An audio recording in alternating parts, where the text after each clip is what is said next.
지난 시간에 살펴본 본문의 말씀을 다른 관점에서 살펴보는 시간으로 갖겠습니다. 죄인에 대한 예수님의 태도라고 제목을 정했는데요. 간음 중에 잡힌 여자를 가운데 두고 어찌하면 이 여인의 생명을 뺏어서라도 예수님을 올무에 걸리고자 하는 유대의 종교 지도자들, 그리고 한편에는 죄인을 불쌍히 여기시는 예수님, 유대인들의 그 종교 지도자들의 태도는 무엇이었느냐, 이것을 우리가 소제목으로 잡아본다면 과연 오늘 우리는 인간을 인격으로 보느냐, 아니면 내 필요한 목적이 어떤 도구 내지는 물건으로 취급하느냐, 이 엄중한 태도, 어떤 문제들에 우리가 봉착해 있습니다. 이것은 오늘 성경이 우리에게 말씀을 하고 있고, 오늘 우리가 이 세상을 살아가는 방법도 그렇다는 것입니다. 사랑하는 성도들이 먼저 이 말씀을 받기 전에 여러분, 이 땅에 그 어느 누구도 나의 목적을 위하여 도구로 삼지 마시고 하나님의 형상으로 지어진 인생들을 인격으로 대하시는 최고의 하나님의 사람들 되어주시기를 먼저 우리 주 예수님의 이름으로 축원드립니다.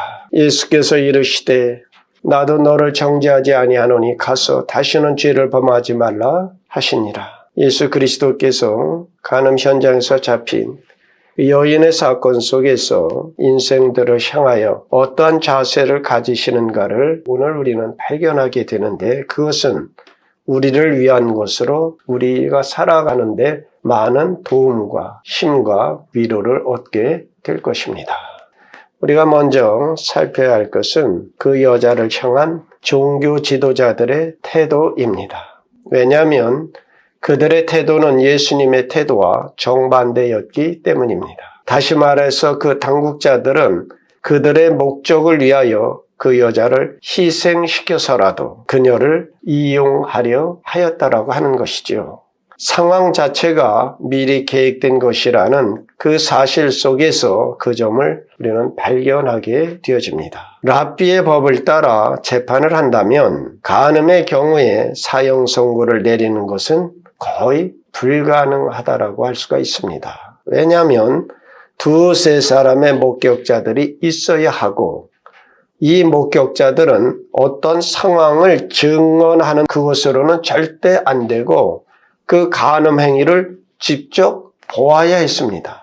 더구나 그들이 증언할 때 그들의 증언이 모든 면에서 일치되어져야만 했습니다. 그러니까 이것은 그 자리에 목격하고 지켜보지 않았다면 증언할 수 없다는 말이에요. 이런 상황을 고려해 볼 때 그 지도자들이 하나의 계략으로 간음을 행하도록 해놓고 목격자들을 그 방에 숨겨두었거나 문틈이든 눈구멍이든 들여다보게 한 것이 틀림없다라고 우리는 생각할 수밖에 없게 되는 것입니다. 또 이 일을 꾸미고 계획한 자들의 그 악함의 가공성은 여인을 고소하며 요구하였던 특별한 처벌의 의미를 생각하면 더욱 그러합니다. 더구나 이들은 이 여자를 고발하면서 판정할 때 인용할 성구를 찾고 있었다는 것을 우리는 주목해야 합니다. 오늘 본문 5절의 말씀을 보면 모세는 율법에 이러한 여자를 돌로 치라 명하였거니와 선생은 어떻게 말하겠나이까. 여러분, 이게 아주 막다른 골목으로, 더군다나 이들은 하나님의 법을 이용하여서 죽음에 이르게 하려고 하는 아주 악한 계교와 계획을 갖고 나온 것이에요. 그들은 율법과 그 율법의 형벌 조항을 지금 예수님 앞에 들이대면서 예수 선생이여, 당신은 뭐라 하실 것입니까? 자기의 소용에 이용하고자 할 때 하나님의 말씀을 사용하는 사람들이 얼마든지 있습니다. 그들은 말씀이 전달하는 하나님의 은혜와 긍휼을 떠나서 각자 자신들의 목적을 위해서 그 성경 말씀을 인용하는 것입니다. 여러분, 정말 조심하셔야 돼요. 하나님 말씀은 진리입니다. 내가 그 말씀을 따라 순복하고 순종하고 그분의 영광을 드러내는 것이지, 그 말씀을 이용하여 누구를 무안하게 만들거나 누구를 정죄하거나 내 정당성을 입증하려고 하나님 말씀을 사용하고자 하는 유혹을 끊어내시기를 주의 이름으로 부탁드립니다. 당국자들이 더 심도 있게 성경을 연구하여 성경의 온전한 가르침을 이해하였더라면 하나님 앞에서는 모든 사람 각자가 다 특별한 목적으로 하나님께 지음을 받았으며 하나님의 말씀은 단지 사람을 교묘하게 다루기 위한 도구로 사용할 수 없다는 것을 깨우치게 되었을 것입니다. 성경에 계시된 하나님과 다른 모든 우상 잡신들 사이의 차이는 성경의 하나님은 인격적인 하나님으로서 사람의 인격적으로 말씀하시는 데 있습니다. 하나님께서는 아브라함을 부르셔서 그의 고향에서 다른 새 땅으로 이끌어 가십니다. 하나님께서는 인격적인 명령에 대하여 아브라함이 인격적인 순종하는 것을 통하여 아브라함을 한 인격으로 만드십니다. 우리가 구약 성경을 볼 때 어느 장들은 긴 족보만을 사람의 이름만을 계속 나열하니까 우리가 성경을 보면서 지루하게 알지도 못하는 이런 이름들을 계속 나열하고 있는가 그냥 빨리 넘기고 싶은 그런 유혹들도 있을 수 있습니다. 그래서 중요한 것 있죠. 인격적인 하나님은 인간을 인격으로 대하시고 인격으로 만들어 가신다는 사실을 기억하셔야 돼요. 오늘 우리가 그 긴 족보의 그 많은 사람들의 이름을 보시면서 그 고유한 이름들을 성경적인 안목에서 볼 때 사람은 어떤 물건이나 추상적인 개념이나 칼 막스가 본 것처럼 큰 대중이라는 덩어리의 파편이 아니라 그 각 개개인을 인격으로 대하셔서 그렇게 기록하신 것입니다. 아마 그 성경에 기록된 분들이 하늘나라에서 오늘도 우리가 그들의 이름을 부르면서 하면 여호와 하나님이 하잘것없는 내 이름까지 해서 저 오고 오는 세대에 내 이름을 남기시고 나를 그렇게 귀중히 보셨구나 하며 얼마나 기뻐하겠습니까? 이사야 말씀대로 젖 먹는 어미가 어찌 그 자식을 잊겠느냐. 그 어미는 혹 잊을지라도 나는 너를 잊지 않았냐. 너의 이름을 내 손바닥에 기록하고. 아멘. 오늘도 주님은 우리의 각자의 이름을 그의 손바닥에 기록하시고 오늘도 보시며 우리를 통하여 기뻐하시는 줄 믿습니다. 지금 자꾸만 이 말씀을 드리는 것은 오늘 이 시대가 얼마나 각박하고 저기 하는지 있는 자 없는 자 지식 있는 자 무식한 자 높은 자 낮은 자 하며 사람을 사람 대우하지 않고 물건 대우하며 인격적인 모독을 하고 나보다 약하면 짓밟으려 하고 약 보려고 하는 이러한 세대. 여러분 우리는 예수님의 하나님의 형상으로 지어진 인생이기에 그 어느 누구도 무시하거나 약보지 마시고 최고의 인격적으로 하나님 비읍듯이 그렇게 대우하는 성도들 되시기를 진실로 부탁을 드립니다. 하나님께서는 절대 우리 인간의 군상에 한 묶음으로 묶고 하나로 절대로 보시지 않습니다. 우리 각자 각 개개인을 한 사람 한 사람 인격적으로 대하시며 교제하시는 하나님이십니다. 그래서 오늘도 주 앞에 엎드려 간구하는 한 사람의 기도에 귀 기울이시는 하나님. 그 사랑의 하나님, 그분을 알고 그분을 진실로 가까이 하시는 성도들 되시기를 부탁을 드립니다. 여기 한번 병원을 생각을 해보자고요. 그 수술한 의사가 그 환자의 이름을 부르지 않고 저 맹장 잘라내신 분 들어오세요. 그렇게 했다고 한번 생각을 해보십시오. 그 병원에 갔다가 얼마나 내가 인격적으로 모독을 받고 아니 사람을 두고 왜 간 자른 사람이래? 여러분 우리 그렇게 생각하시지 않겠습니까? 그러니까 그 의사는 사람을 사람으로 대하는 게 아니라 그냥 맹장 잘라낸 사람, 간 잘라낸 사람, 그러니까 병으로 사람을 대하는 것. 그때 우리가 얼마나 많은 상처들과 모멸감을 느끼겠습니까? 근데 알게 모르게 오늘 우리 연 속에 그와 유사한 일들이 우리에게 많다는 것을 생각하시고 주님 그런 말씀하시잖아요. 성경이 네 받고자 하는 대로 대답해라. 여러분 받고자 하는 대로 대접하시는 그것이 우리의 인격에 아주 완전히 고착되기를 축원드립니다. 오늘 본문에 종교 지도자들이 바로 그 잘못을 저질렀으며 더 악하게 저질렀습니다. 그 종교 지도자들에게 있어서는 그 여인은 예수님을 함정에 빠뜨릴 도구에 불과했다는 것이죠. 그 여인에 대하여 아무런 느낌도 없고 구원받을 필요도 없는 그냥 여자로 본 것입니다. 그러니까 다시 말하면 물건 취급한 거예요. 그녀가 긍휼을 얻고 그녀가 인격적 대우를 다시 얻게 된 것은 오직 예수 그리스도 그분에게서였던 것입니다.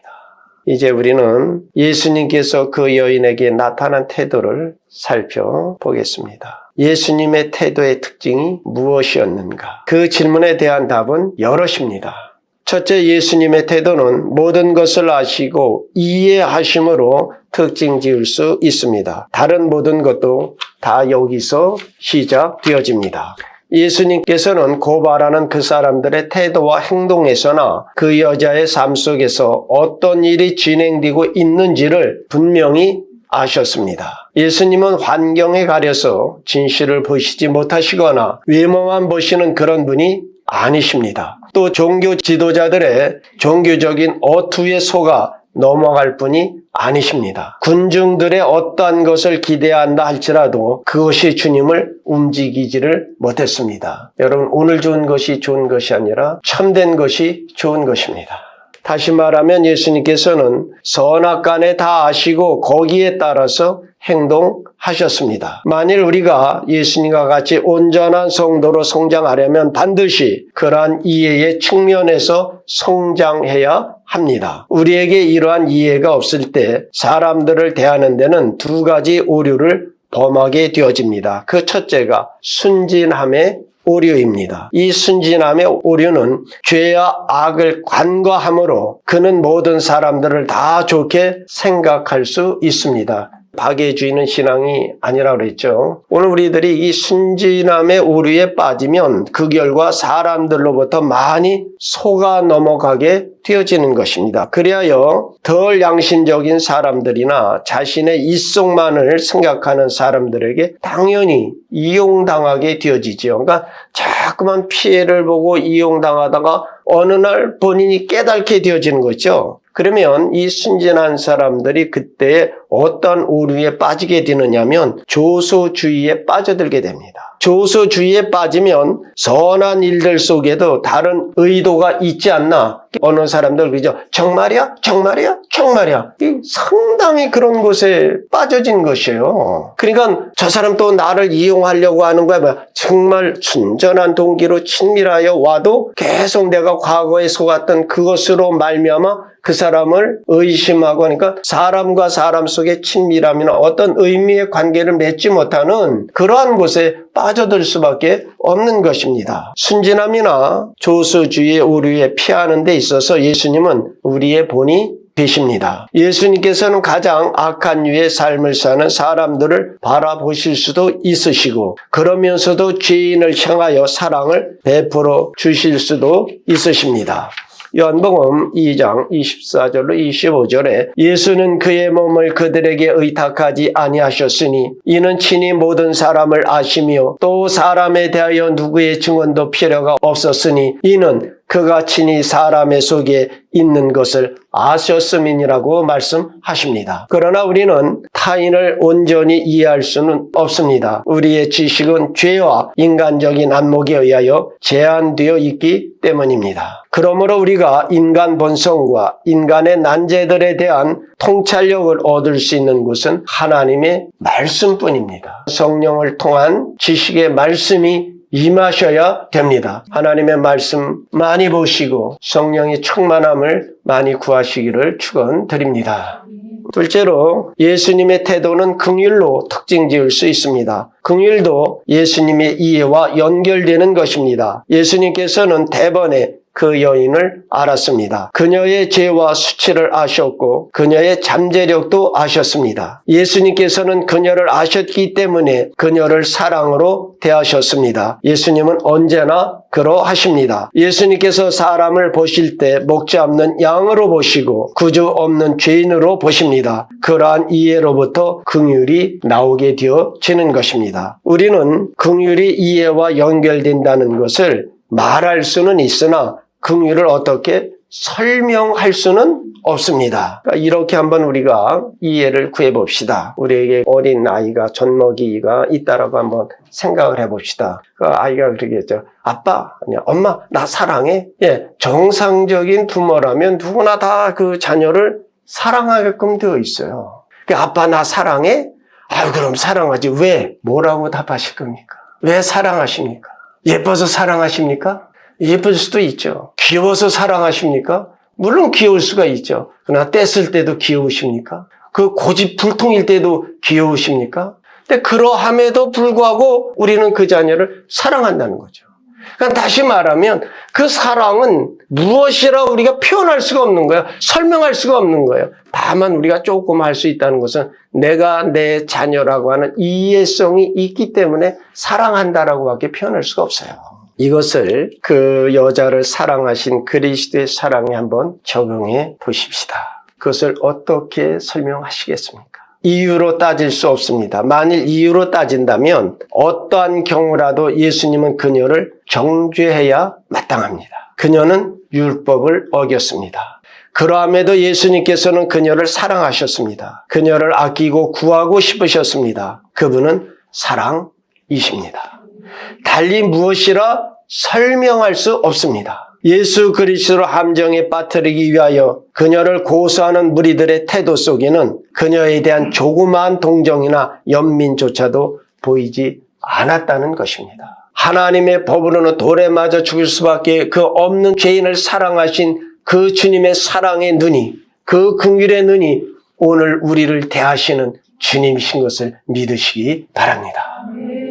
셋째로 예수님의 태도는 용서함으로 특징지어 말할 수가 있습니다. 예수님께서는 처음부터 용서하시기를 원하셨습니다. 그들의 고소의 말을 듣고 땅에 무엇인가를 쓰시는 순간부터 그 여자에게 나도 너를 정죄하지 아니하노니 가서 다시는 죄를 범하지 말라고 말씀하신 마지막 순간까지 용서하여 주시고 싶으셨다 하시는 것이지요. 그러나 죄를 용서한다는 것은 쉬운 일이 아닙니다. 그것은 값비싼 대가를 지불해야 합니다. 예수님께서 용서하신다는 것은 죄인에게 쏟아지는 하나님의 의로운 진노를 예수님 자신이 담당하셔야 함을 뜻하기 때문인 것입니다. 성경은 죄의 삭은 사망이라고 선언하십니다. 예수 그리스도께서 용서하여 주시고 싶은 자기 사람들을 위하여 바로 그 일을 하셨던 것입니다. 죽음은 분리를 의미합니다. 육체적인 죽음은 영혼이 몸에서 떠나는 것을 의미합니다. 영적 의미에서 죽음은 영혼이 하나님과 분리되는 것을 의미합니다. 예수님께서는 우리를 대신하여 그 일을 당하셨습니다. 그러한 일에 예수님께 어떤 의미를 가졌는지 그 충분한 뜻을 우리는 다 이해하지는 못할 것입니다. 그러나 예수님께서 십자가에 달리사 아버지 하나님에게 버림을 받는 고통에 대한 결교의 위침에서 그 일이 어떤 의미를 가졌는지에 대한 느낌을 얻게 됩니다. 나의 하나님, 어찌하여 나를 버리셨나이까? 요한복음 8장 29절에 예수님이 이런 고백을 하셨어요. 나를 보내신 아버지는 나와 함께 하시는도다. 내가 아버지의 기뻐하시는 일을 행함으로 그분은 나와 항상 함께 하신다라고 하셨어요. 그러니까 예수님은 이 땅에 오셔도 아버지로부터 분리된 적이 한 번도 없어요. 근데 십자가에 달리신 그 순간에 나의 하나님 어찌하여 나를 버리시나이까 외칠 때 그 아버지 하나님은 그 아들을 완전히 등을 돌리고 외면하신 거예요. 아버지 하나님으로부터 한 번도 떨어지지 아니하는, 한 번도 분리된 적이 없는 그분이 아버지로부터 철저히 외면받으시고 버림당하신 그 고통을 견디실 수가 없었던 것이죠. 주님은 그 일들을 통하여 우리를 긍휼히 여기시고 우리를 이해하시고 우리를 사랑하시고 우리를 구원해 내십니다. 예수께서는 이를 통하여 영적 죽음과 분리의 시상을 맛보셨습니다. 나도 너를 정죄하지 아니하노라고 그 여인에게 말씀하시는 그때는 아직 그 일을 당하지 아니하셨습니다만, 그러나 그 여인을 용서하여 주신 것은 다가올 그 일을 기초로 한 것임을 우리는 한시도 잊지 말아야 합니다. 오늘 우리도 그렇게 하여 용서받고 하늘나라를 물려받은 자들이 되어진 것입니다. 오늘날 우리는 그리스도의 희생을 되살펴보아야 합니다. 예수 그리스도께서 우리를 위하여 담당하신 그 희생과 고난과 생명을 바친 대속을 바르게 알게 되면 예수 그리스도께 나아가지 않고는 견딜 수 없게 될 것입니다. 고린도전서 6장 19절 하반절로 20절에는 우리에게 이렇게 말씀해 주십니다. 너희는 너희 자신의 것이 아니라 값으로 산 것이 되었으니 그런즉 너의 몸으로 하나님께 영광을 돌리라. 네 번째로 예수님의 태도는 도전이라고 특징 지을 수가 있겠습니다. 예수님께서는 가서 다시는 죄를 범치 말라고 하셨습니다. 이 말씀은 단순히 그 여자에게 가보라거나 죄에 대하여 묵인하신 것이 아닙니다. 용서받았으니 네 하고 싶은 대로 살라고 하신 말씀도 아니십니다. 용서를 받았으니 이유는 더 선하고 더 바르게 살라고 주신 말씀이십니다. 다시 말하면 그것은 죄 없는 삶을 촉구하시는 도전장이었다 하는 것입니다. 요한일서 3장 5절로 6절 3번절에 그가, 여기서 그는 예수 그리스도십니다. 그가 우리 죄를 없애려고 나타나신 것은 너희가 아나니 그에게는 죄가 없느니라. 그 안에 거하는 자마다 범죄하지 아니하나니라고 말씀하여 주고 계십니다. 이와 같이 예수님께서는 우리에게 같은 방식으로 도전하도록 하십니다. 예수님은 우리를 이해하십니다. 사랑하시고 용서하십니다. 그러나 우리가 죄짓지 않기 위하여 그렇게 하십니다. 더구나 그 도전의 요소는 그리스도인이 다른 사람들과 맺는 관계를 특징 지어야 합니다. 다섯 번째로 그녀를 향하신 예수님의 태도는 경고의 특징을 가지고 있습니다. 그 이유는 가서 다시 죄를 범치 말라는 도전 속에는 죄를 지을 수 있는 가능성도 있음을 내포하고 있다는 말씀입니다. 우리 모두가 그렇듯이 그녀는 선택권을 가졌습니다. 그 선택의 결과는 참으로 엄청난 것임을 알아야만 합니다. 그리스도인들이 죄를 지을 수 있습니까? 물론 죄를 짓습니다. 그래서 우리 그리스도인들은 누구나 다 예수님의 경고를 주목할 필요가 있다는 말씀입니다. 오늘 결론은 타인을 향한 우리의 태도는 예수 그리스도께서 우리를 향하신 태도와 같아야 합니다. 그 여인을 고사던 지도자들의 태도여서는 안 된다는 말씀입니다. 우리는 이 사건이 일어나기에 앞서서 예수님께서는 감람산에서 밤을 지새워 기도하셨다는 것을 주목하셔야만 합니다. 반면 유대 지도자들은 예수님을 고발할 빈미를 얻기 위하여 밤을 지새우며 서로 계략을 꾸몄습니다. 왜 이 말씀을 드리냐 하면 우리가 타인들을 향하여 긍휼의 마음을 가질 수 있는 것은 오직 하늘 아버지와 교제하는 데서만 인격적으로 대하게 되기 때문에 그러한 것입니다. 우리는 우리 자신의 인격임을 알 때 타인에 대해서도 인격적으로 대할 수가 있는 것입니다. 내 인격이 중요하다면 남의 인격도 중요함을 잊지 마시기 바랍니다. 우리가 하나님 앞에서 자신을 인격으로 볼 때 내 자신을 인격으로 알게 되는 것입니다. 사랑하는 성도들이여, 우리 모두는 하나님의 형상으로 지음을 받았음을 아시고 우리의 인격이 가장 고상한 예수 그리스도의 인격을 담아내는 그런 성도들이 다 되어주시기를 우리 주 예수 그리스도의 이름으로 축원드립니다. 네, 기도하시겠습니다.